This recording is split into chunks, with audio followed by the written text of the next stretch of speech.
Hello and welcome to my channel. सबैजना सन्चै हुनुहुन्छ होला। सो आज मैले किचनबाट हेलो भने किनकि आज चाहिँ म मेरो फेभरेट चिकन बिरयानी बनाउन जाँदैछु होइन। सो मैले सोचेँ चिकन बिरयानी बनाउँदैछु भने मेरो क्विक रेसिपी पनि तपाईँहरूसँग सेयर गरौँ। म एकदम फटाफट फटाफट बनाउँछु होइन। जे घरमा अभाइलेबल छ त्यही कुराले म चिकन बिरयानी बनाउन जाँदैछु किनकि मैले जस्ट प्लान गरेँ चिकन त्यो फ्रिजमा राखेको। सो आई थट कि ल चिकन बिरयानी बनाऊँ होइन। So let's go. बिरयानीको राइसको लागि चाहिँ यहाँ पानी तातिसकेको छ।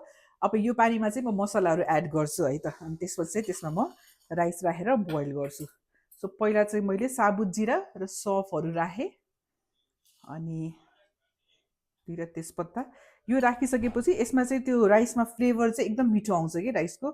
ल्वाङ 5-6वटा जति अनि केही मरिचहरू,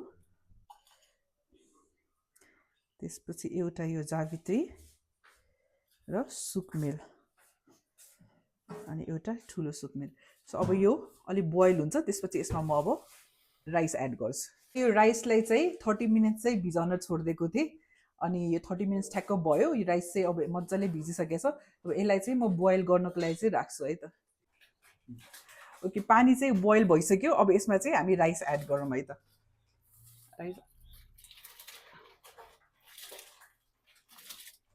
राइस हालिसकेँ। अब यसलाई म 5 to 6 मिनट्स 70% राइस नपाकुन्जेल चाहिँ म यसलाई बोइल गर्छु। मसँग अलिकति यो मटरहरू पनि थियो सो मैले सोचेँ म यसमै एड गरिदिन्छु राइसमा, यसले पनि मिठो फ्लेभर आउँछ। अलिकति यो पनि राखिदिन्छु। ओके, सो हाम्रो चाहिँ यो चामल चाहिँ होइन यो राइस चाहिँ अलमोस्ट 70% पाकिसकेको छ। सो यसलाई चाहिँ म ड्रेन गरेर स्प्रेड गरेर राखिदिन्छु। अब छोरीले चाहिँ पास्ता खान्छु भन्यो सो उसको लागि क्विक पास्ता फ्राई गरिदिनु लगाएको होइन। उसलाई चाहिँ यस्तै प्लेन पास्ता मनपर्छ। दिदीले पछाडिबाट हजुर भन्दै हुनुहुन्छ। मैले भिडियो बनाएको भनेर थाहै पाउनु भएन उहाँले, त्यही भएर। एनिवे जस उसलाई चाहिँ यस्तै पास्ता मनपर्छ होइन, प्लेनवाला फ्राई गरेको। हल्का घिउमा चाहिँ यो फ्राई गरिदिइरहेको छु। राइस चाहिँ यसरी ड्रेन गरेर यहाँ एउटा राख अनि राइस अर्को चाहिँ यहाँ छ ड्रेन गरेको राइस एउटा यहाँ। मेरो म्यारिनेटेड चिकन चाहिँ यहाँ छ। मैले यसमा अदुवा लसुनको पेस्ट, नुन, बेसार, खुर्सानीको धुलो र थोरै मरिचको धुलो चाहिँ म्यारिनेट गरेर चाहिँ राखिदिएको थिएँ। यसमा दही पनि एड गर्न मिल्थ्यो तर मैले दही चाहिँ एड गरिनँ होइन। दही पकाउँदाखेरि म राख्छु, दही पहिला पनि एड गर्दा हुन्छ म्यारिनेट गर्दाखेरि। ओके, सो यसमा अब तेल एड गरौँ। पहिला म यसमा अनियन फ्राई गरिहाल्छु अनि यसमै अनियन फ्राई गरिसकेपछि चाहिँ म यसमै चिकन करी बनाउँछु। तातिसक्यो। अब यसमा चाहिँ हामी प्याज राखेर पहिला यसलाई फ्राई गरिदिन्छौँ।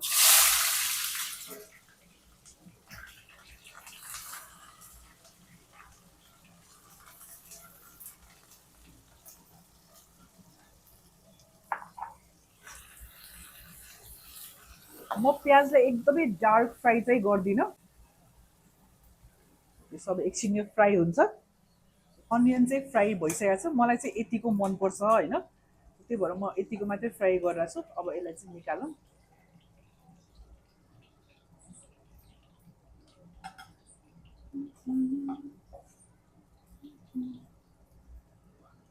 चाहिँ पछि युज गर्छु दम लाउनको लागि।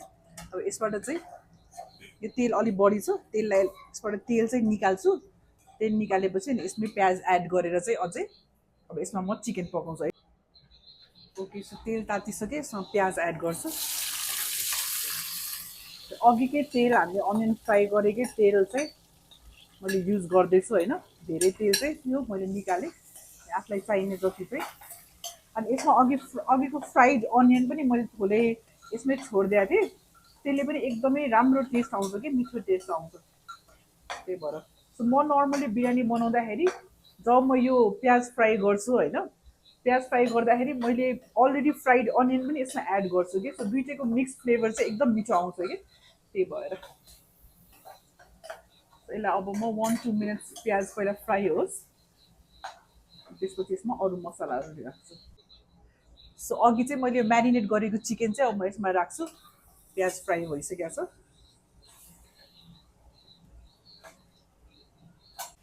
अब चिकनलाई चाहिँ म 5-6 मिनट्स पहिला मजाले भुट्छु अनि चिकन चाहिँ फ्राई भइसकेपछि यसमा म चाहिँ जिन्जर गार्लिकको पेस्ट एड गर्छु अनि अरू मसलाहरू एड गर्छु।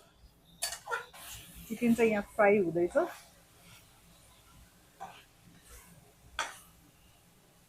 म्यारिनेट गर्नको लागि पनि अदुवा र लसुनको पेस्ट हालेको थिएँ होइन। अब हल्का फ्राई गर्दाखेरि पनि म यसमा 1 स्पुन जति 1 बिग स्पुन जति चाहिँ म 1 चम्चा अझै यसमा एड गरिदिइरहेको छु। यसले चाहिँ फ्लेभर एकदम राम्रो आउँछ। म्यारिनेसन गर्दाखेरि चाहिँ चिकनभित्रसम्म मसला छिर्नलाई म्यारिनेट गर्ने हो होइन। अनि पछि फ्राई गर्दाखेरि जुन हामीले मसलाहरू एड गर्छौँ नि त्यसमा पनि त्यो फ्लेभर आओस् भनेर हामीले यसमा यसरी राख्छौँ। यसलाई चाहिँ हामीले फ्राई गरौँ है त। चिल्ली पाउडर तपाईँलाई जति स्पाइसी मनपर्छ त्यति आफ्नो हिसाबले एड गर्नु। म चाहिँ धेरै स्पाइसी पनि खाँदिनँ, कम स्पाइसी पनि खाँदिनँ। सो म ठिक्कको राख्छु होइन स्पाइसी चाहिँ। अनि यो धनियाँको पाउडर, बेसार, सो यति राखिसकेपछि यसलाई एकछिन फ्राई गर्छु होइन। चिकनलाई चाहिँ 3-4 मिनट्स एकछिन फ्राई हुन दिउँ। अनि जुन त्यो अदुवा लसुनको काँचो टेस्ट त्यो स्मेल गइसकेपछि बल्ल बिरयानी मसला एड गर्छौँ। किनकि बिरयानी मसला हामीले फ्राई गरेरै हल्का बनाएको थियौँ होइन। सो त्यही भएर पहिल्यै धेरै पकाउन जरुरी छैन। चिकन चाहिँ यत्तिको फ्राई भइसक्यो। मैले 4-5 मिनट्स मजाले फ्राई गरेँ। बास्ना एकदम मिठो आइरहेछ। अदुवा लसुनको काँचो टेस्ट पनि गइसक्यो होइन। अब यसमा चाहिँ हामी गोलभेडा एड गर्छौँ। सो अब यसमा चाहिँ गोलभेडा एड गरौँ है त। म चाहिँ जहिले पनि होइन गोलभेडा राखिसकेपछि बल्ल नुन राख्छु कि। किनकि नुन राखिसकेपछि गोलभेडामा भएको पानी चाहिँ निस्किन्छ होइन। म्यारिनेट गर्दाखेरि मैले यसमा सल्ट राखेको थिएँ। अब ठिक्कको हिसाबले चाहिँ म यसमा नुन एड गर्छु। ओके, सो यति चाहिँ इनफ हुन्छ। नुन सँगसँगै चाहिँ म यसमा हरियो खुर्सानी 4-5वटा राखिदिन्छु। अलिकति हल्का स्पाइसी टक्क फ्लेभर आउँछ त्यसबाट। अब यसलाई एकछिन गोलभेडा चाहिँ नगलुन्जेल यसलाई एकछिन चलाउँछु। त्यसपछि यसमा म एड गर्छु हाम्रो दही। अब यो गोलभेडाले पानी छरिरहेछ होइन। अब यसलाई चाहिँ चलाउनु पर्यो, गोलभेडा पाक्नु पर्यो। त्यसो हाम्रो चिकन चाहिँ एकदम मजाले पाकिसकेको छ है। यस्तो मिठो बास्ना आइरहेछ कि मलाई अहिले खाउ खाउ भइसक्यो। अब यसमा चाहिँ हामी दही एड गर्छौँ। बिग स्पुनले 4 स्पुन दही राख्दै यहाँ। अब दहीलाई यसमा भुन्न दिनुपर्छ। कस्तो राम्रो कलर देखिरहेछ है। यसमा चाहिँ म आलु पनि राख्छु। धेरैजनाले बिरयानीमा आलु राख्नुहुन्छ तर धेरैजनाले आलु मन पराउनु हुँदैन। मलाई चाहिँ आलु एकदम मिठो लाग्छ बिरयानीमा। त्यही भएर मैले यहाँ 4वटा चाहिँ ठुलो आलु राख्दैछु। त्यो लाग्छ। अब पालो आउँछ हाम्रो बिरयानी मसलाको, मेरो स्पेसल इन्ग्रेडियन्ट्सको पालो। सो बिरयानी मसला चाहिँ गरेर राखिदिने। बिरयानी मसला राख्नलाई चाहिँ कन्जुसी गर्नु हुँदैन। बिरयानी मसलाबाट फ्लेभर एकदम राम्रो आउँछ। किनकि यो चाहिँ चिकनको लागि मात्रै होइन, जुन हामी राइस यसमा दम लाउँछौँ राइस राखेर होइन। सो त्यसमा पनि यो फ्लेभर जानु पर्यो कि। त्यही भएर बिरयानी मसला अलिक धेरै नै राख्ने कारण चाहिँ त्यो हो। धेरै होइन 4-5 मिनट जति पकाउँछौँ। मसलाहरू पुरै एकअर्कासँग चाहिँ मिक्स भइहाल्नु पर्यो। अनि यसलाई चाहिँ हामीले 4-5 मिनट्स पकाइसकेपछि दमको लागि उ गर्छौँ। किनकि दममा पनि यो अलिक पाक्छ नि। त्यही भएर यसलाई हामी एकछिन चलाएर पकाउँछौँ है त। हाम्रो चिकन चाहिँ अब रेडी भइसकेको छ। It looks something like this.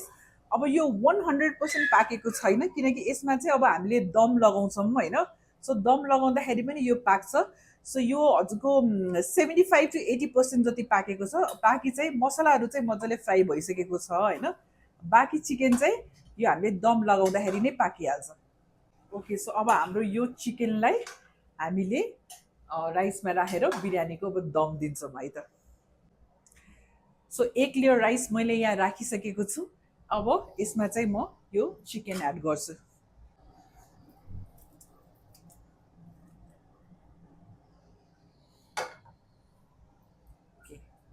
So यो चिकन हामीले यसरी यहाँ एड गरिसकेका छौँ। चाहिँ यसमा कश्मिरी मिर्च चाहिँ राख्न बिर्सेको छु होइन। कश्मिरी मिर्चले चाहिँ कलर एकदम राम्रो आउँछ कि। सो मैले बिर्सेँ त्यही भएर म माथिबाट एड गरिदिइरहेको छु। यसलाई पछि बिरयानीसँग मिक्स गर्दाखेरि त्यसमा कलर आइहाल्छ। तपाईँहरू पहिल्यै कश्मिरी मिर्च चाहिँ एड गरिदिनु होला चिकन पकाउँदाखेरि नै अथवा म्यारिनेट गर्दाखेरि। माथिको लेयरको राइस राखौँ होइन। अब हामी माथि अर्को लेयर राख्छौँ है राइसको।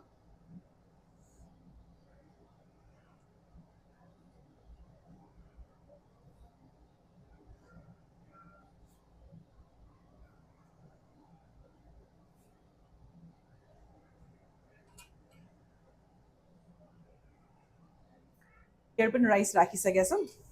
प्याज प्याज मैले अघि नै भनेको थिएँ, मैले एकदमै डार्क ब्राउन गरिनँ, मलाई यस्तै अलिक गिलो गिलो प्याज मिठो लाग्छ होइन, त्यही भएर मैले चाहिँ यो यस्तै बनाएँ। तपाईँहरूलाई अलिक डार्क ब्राउन चाहिन्छ भने तपाईँहरूले डार्क ब्राउन बनाउन सक्नुहुन्छ यसलाई होइन। त्यसपछि एकदम लट्स अफ धनियाँ, एकदम मिठो आउँछ फ्लेभर होइन, धनियाँको बास्ना पनि कस्तो मिठो आइरहेछ क्या अहिले नै। धनियाँ, पुदिना, कतिलाई चाहिँ पुदिनाको फ्लेभर बिरयानीमा मन पर्दैन अनि त्यही भएर राख्नु हुँदैन, मलाई चाहिँ पुदिनाको फ्लेभर एकदम मनपर्छ। अहिले ठुलो कागती छैन होइन, त्यो गोलो राउन्डवाला सानो थियो, त्यही भएर मैले यस्तै कट गरेर चाहिँ यसलाई यतिकै स्प्रेड गरिदिइरहेको छु। ठुलो गोलो राउन्ड मलाई भयो भने चाहिँ त्यो झन् बेस्ट हुन्छ होइन। अनि हरियो खुर्सानी यसरी भित्र, त्यति खासै पिरो छैन, त्यही भएर मैले अलिक धेरै राखेँ नि, केही फरक पर्दैन। अनि हरियो खुर्सानीले फ्लेभर पनि धेरै राम्रो आउँछ कि। अनि थोरै बिरयानी मसला चाहिँ हामीले अघि पनि चिकनमा एड गरेका थियौँ, यसबाट पनि यसले पनि यो के भन्छ यसको माथिबाट पनि म थोरै यसमा फ्लेभरको लागि बिरयानी मसला एड गर्दैछु। घिउलाई चाहिँ तपाईँले मेल्ट गरेर राख्दा पनि हुन्छ, मैले चाहिँ मेल्ट गरिनँ, आफै मेल्ट भइहाल्छ भनेर। घिउले पनि बास्ना फ्लेभर एकदम मिठो आउँछ होइन, घिउ राखिदिएँ। मैले फुड कलर प्रिपेयर गरेको थिएँ, अलिकति फुड कलर आफ्नो चोइस हो, राख्न नै सकिन्छ नराख्नै सकिन्छ। कतिलाई फुड कलर राख्न मन लाग्दैन होइन, म चाहिँ थोरै थोरै अलिकति यसरी फुड कलर राखिदिन्छु। फुड कलरले चाहिँ बिरयानीको कलर चाहिँ एकदम राम्रो आउँछ। ओके, हाम्रो बिरयानी चाहिँ अब दमको लागि रेडी छ होइन। सो अब यसलाई चाहिँ अब हामी दम दिउँ है त। बिरयानी रेडी भइसकेछ, हेरौँ है त कस्तो भएको छ। ओहो, बास्ना त साह्रै मिठो आइरहेछ। So हाम्रो बिरयानी इज रेडी।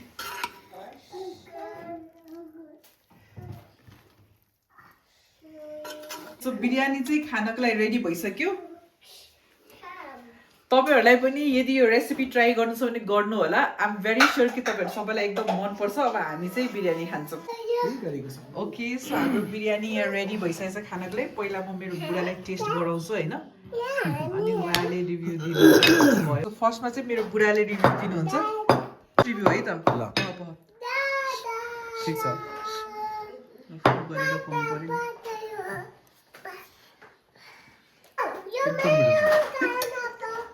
खान थालेछु अब होइन मेरो बिरयानी। अनि दही राइता चाहिँ मैले बनाइनँ, यतिकै प्लेन दही खानु मन लाग्यो होइन,